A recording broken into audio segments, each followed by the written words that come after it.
का बोलले बड़ा लोग पिछला साल के ई गांव के हमके पूरा नाच देले रहलो नो बताओ तनी बेटा।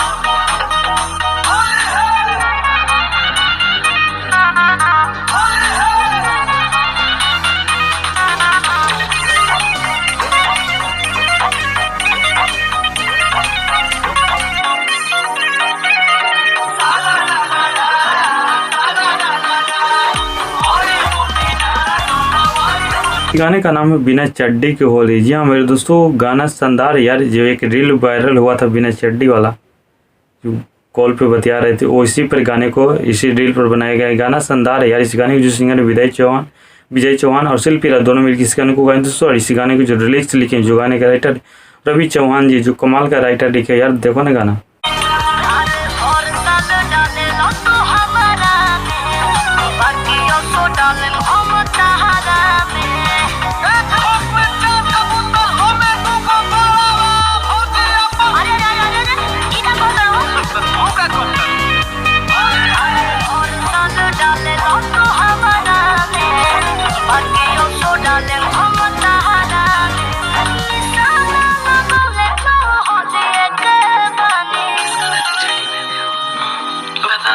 खोल के दिखा दिखा अरे चाहे होगे चाहे पानी के साथ को हतानी बिना चढ़िए के बानी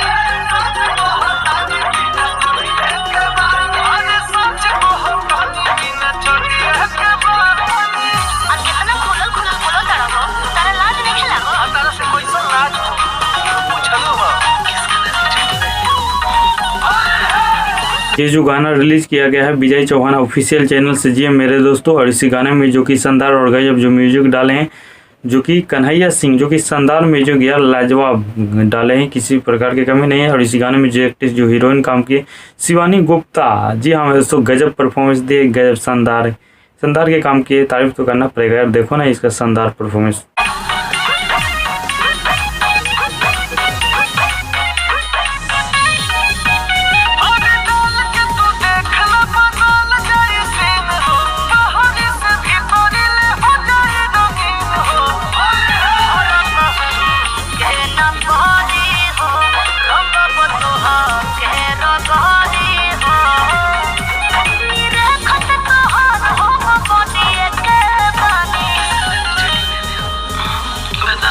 अबे तो बताइए चाहे होगे चाहे पानी के साथ को हतानी बिना चढ़िए के बानी सच को हतानी बिना चढ़िए के बानी।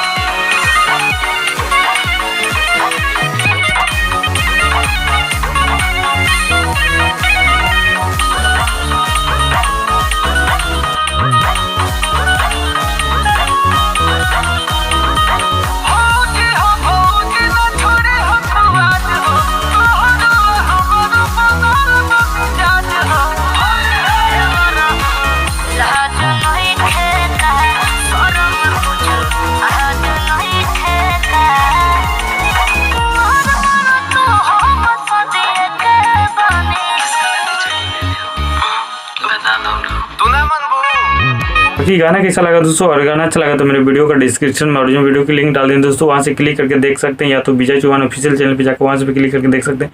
गाना शानदार है, लाजवाब है। बाकी मेरा वीडियो अच्छा लगा दोस्तों, मेरे भी चैनल को सब्सक्राइब कर दीजिएगा, लाइक कर देगा दोस्तों। थैंक यू सो मच दोस्तों।